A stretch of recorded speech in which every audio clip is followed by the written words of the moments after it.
जय हिंद। नमस्कार साथियों, आप सभी लोगों का मोस्ट वेलकम है आज के इस नए क्लास में। साथियों, आज के इस क्लास में हम सभी लोग जो है पढ़ने वाले हैं बीएसएससी कार्यालय परिचारी भर्ती 2026 के एग्जाम के लिए मोस्ट इम्पोर्टेंट ऐसे सेलेक्टेड क्वेश्चन को साथियों, जो कि सीधे सीधे आपके एग्जाम में साथियों ये सभी क्वेश्चन आपको देखने को मिलेंगे। तो आप इस क्लास को अच्छे से देखिएगा और इस क्लास में दिए जाने वाले इन सभी क्वेश्चन को आप अच्छे से जरूर याद कर लीजिएगा, जिससे कि आप जो है अपने एग्जाम में सभी क्वेश्चन को साथियों आसानी तरीके से बना पाएंगे। तो चलिए फिर क्लास को स्टार्ट करते हैं। उनसे पहले यदि आप इस चैनल पे पहली बार जुड़े हैं साथियों, तो आप जो है इस चैनल को सब्सक्राइब कर लीजिए और सब्सक्राइब करके साथियों आप ऑल नोटिफिकेशन को ऑल पे दबा के जुड़ जाइए, जिससे कि जब भी कोई नई क्लास हो सबसे पहले क्लास का नोटिफिकेशन आपके पास जो है साथियों पहुंच सके। तो आप इस चैनल को सब्सक्राइब कर लीजिए, साथ ही साथ आप जो है इस क्लास को भी साथियों लाइक जरूर कर लीजिएगा। तो चलिए क्लास को स्टार्ट करते हैं और देखिएगा साथियों क्वेश्चन क्या दिया गया है। साथियों क्वेश्चन दिया गया कि विश्व का सबसे बड़ा महासागर साथियों कौन सा है। चलिए बताएंगे साथियों। ये सभी क्वेश्चन साथियों ऐसे सिलेक्टेड क्वेश्चन है साथियों और इंपोर्टेड क्वेश्चन है, जो कि आपके एग्जाम में साथियों 100% ये सभी क्वेश्चन साथियों आपको देखने को मिलेंगे। तो आप अच्छे से इन सभी क्वेश्चन को याद कर लीजिएगा और बताइए कि विश्व का सबसे बड़ा महासागर साथियों कौन सा है। तो साथियों विश्व का सबसे बड़ा महासागर जो है प्रशांत महासागर है। ऑप्शन बी इस क्वेश्चन का सही जवाब हो जाएंगे साथियों, प्रशांत महासागर हो जाएंगे।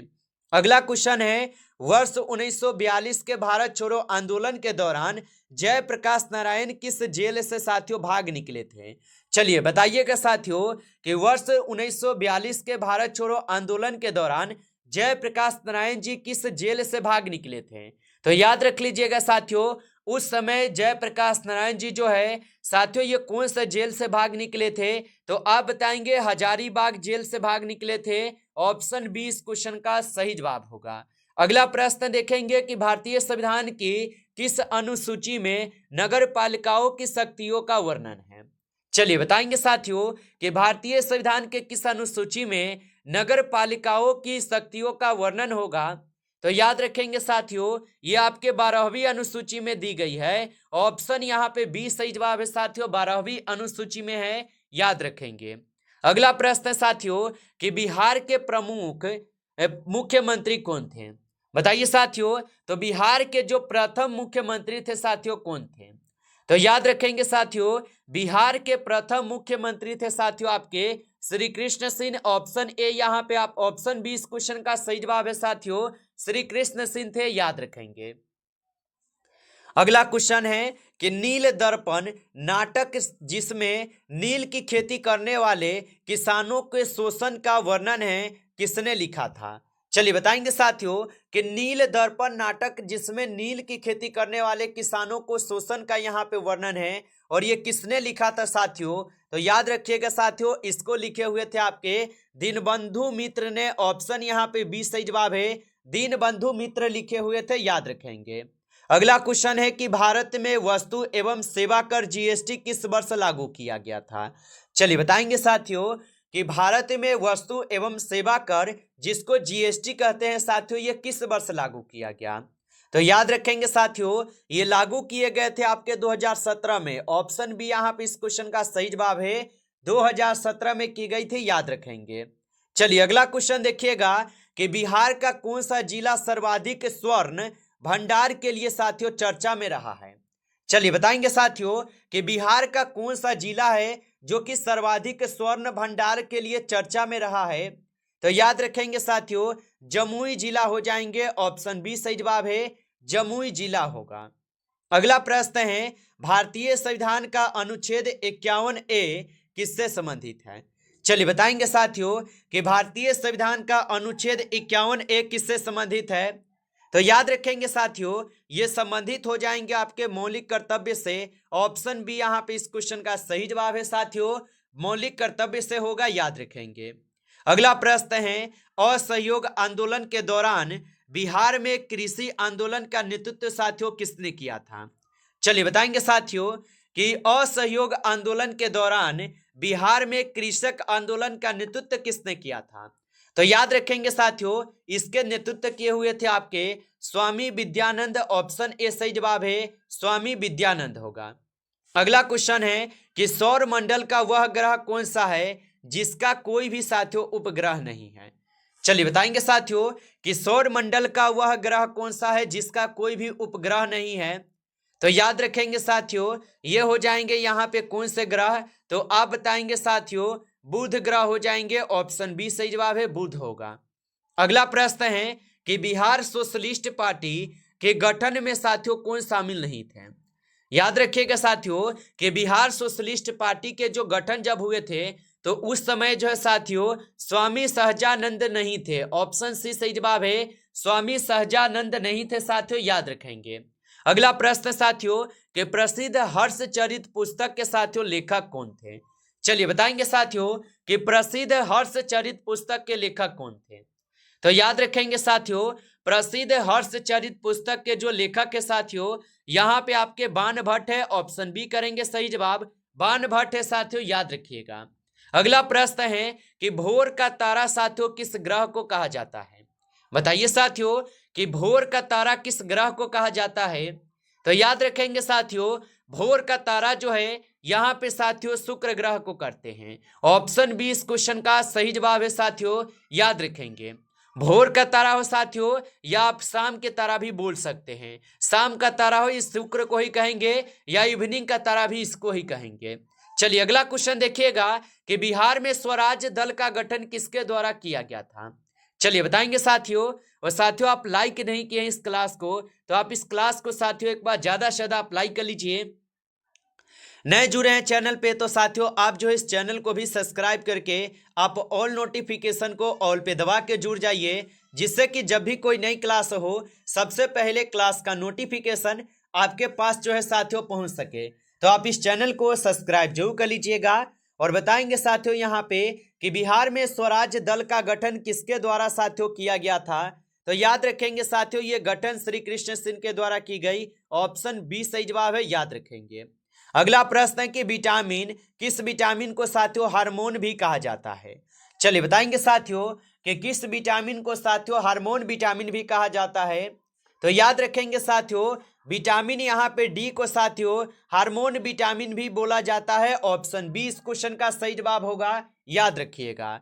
चलिए अगला प्रश्न देखेंगे साथियों। प्रश्न है कि भारतीय संविधान में एकल नागरिकता की जो अवधारणा है साथियों ये किस देश से ली गई है।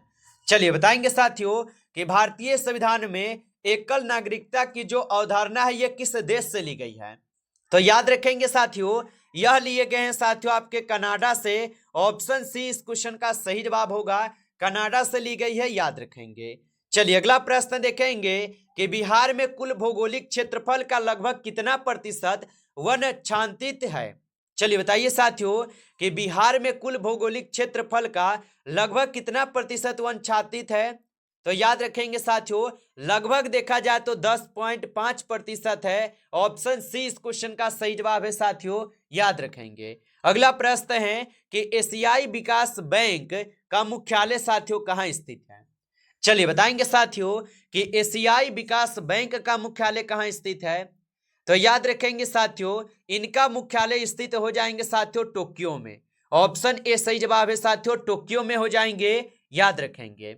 अगला प्रश्न है चंपारण सत्याग्रह के दौरान गांधी जी की जान किसने बचाई थी। चलिए बताएंगे साथियों कि चंपारण सत्याग्रह के दौरान गांधी जी की जान किसने बचाई थी। तो साथियों उस समय गांधी जी की जान जो है बतक मियां बचाए हुए थे। ऑप्शन यहाँ पे 20 क्वेश्चन का सही जवाब होगा, याद रख लेंगे साथियों। चलिए अगला प्रश्न देखेंगे साथियों कि भारत का कौन सा राज्य क्षेत्रफल की दृष्टि से सबसे बड़ा है। चलिए बताएंगे साथियों कि भारत का कौन सा राज्य क्षेत्रफल की दृष्टि से सबसे बड़ा है। तो साथियों क्षेत्रफल की दृष्टि से साथियों राजस्थान जो है साथियों सबसे बड़ा है। ऑप्शन यहाँ पे सी इस क्वेश्चन का सही जवाब है, याद रखेंगे। साथियों बड़ा पूछा है, हो सकता है कि छोटा भी पूछ दिया जाए। तो साथियों छोटा अगर पूछा जाए तो आप याद रखेंगे साथियों गोवा है छोटा सबसे, ठीक है, याद रखिएगा। अगला प्रश्न है कि कौन सा देश यूएनएससी का अस्थायी सदस्य नहीं है। चलिए बताएंगे साथियों कि कौन सा देश यूएनएससी का अस्थायी सदस्य नहीं है। तो याद रखेंगे साथियों, यहां पे इस क्वेश्चन का सही जवाब जो है साथियों ऑप्शन ए है भारत। ऑप्शन ए कीजिएगा साथियों, भारत होगा। अगला प्रश्न है कि निम्नलिखित में से कौन बिहार की शिवालिक रेंज का भाग नहीं है। चलिए बताएंगे साथियों कि निम्नलिखित में से कौन बिहार की शिवालिक रेंज का भाग नहीं है। तो याद रखेंगे साथियों, यहां पे जेथियन हिल नहीं होगा, ऑप्शन ए सही जवाब है, याद रखेंगे। अगला प्रश्न है कि भारत में परिवहन का कौन सा साधन प्रमुख है। चलिए बताइए साथियों, तो भारत में साथियों भारत है, भारत में परिवहन का कौन सा साधन प्रमुख है। तो साथियों भारत में आपको पता है सड़कें की साधन प्रमुख है, ऑप्शन सी सही जवाब है, सड़कें हो जाएंगे। अगला प्रश्न है कि किसान क्रेडिट कार्ड केसीसी योजना कब से शुरू की गई थी। चलिए बताएंगे साथियों कि किसान क्रेडिट कार्ड योजना कब से शुरू की गई थी। तो साथियों ये शुरू की गई थी आपके सितंबर 1998 से, ऑप्शन सी सही जवाब है, सितंबर 1998 से की गई थी, याद रखेंगे। अगला प्रश्न साथियों कि हीराकुंड परियोजना जो ये किस नदी पर स्थित है। चलिए बताएंगे साथियों, हीराकुंड परियोजना जो साथियों किस नदी पर स्थित है। तो याद रखेंगे साथियों, हीराकुंड परियोजना जो है महानदी पे स्थित है, ऑप्शन सी सही जवाब है, महानदी पे स्थित है, याद रखेंगे। अगला प्रश्न है कि गुप्त युग के दौरान आर्यभट्ट एक महान थे। बताइए साथियों, तो गुप्त युग के दौरान आर्यभट्ट जो साथियों एक महान थे। तो साथियों ये महान थे आपके गणितज्ञ के, ऑप्शन सी सही जवाब है, गणितज्ञ के होगा। अगला प्रश्न है कि कर्क रेखा भारत के किस राज्य से होकर नहीं गुजरती है। चलिए बताएंगे साथियों कि कर्क रेखा भारत के किस राज्य से होकर नहीं गुजरती है। तो साथियों महाराष्ट्र से होकर नहीं गुजरती है, ऑप्शन डी सही जवाब है। अगला प्रश्न है कि दास कैपिटल किसने लिखी है। चलिए बताएंगे साथियों कि दास कैपिटल किसने लिखी है। तो याद रखेंगे साथियों, दास कैपिटल जो है कार्ल मार्क्स लिखे हुए हैं, ऑप्शन सी सही जवाब है, कार्ल मार्क्स लिखे हैं साथियों, याद रखेंगे। नमस्कार साथियों, इस क्लास में जो है टॉप 30 क्वेश्चन थे जो कि काफी इंपॉर्टेंट और सिलेक्टेड क्वेश्चन थे ये सभी क्वेश्चन।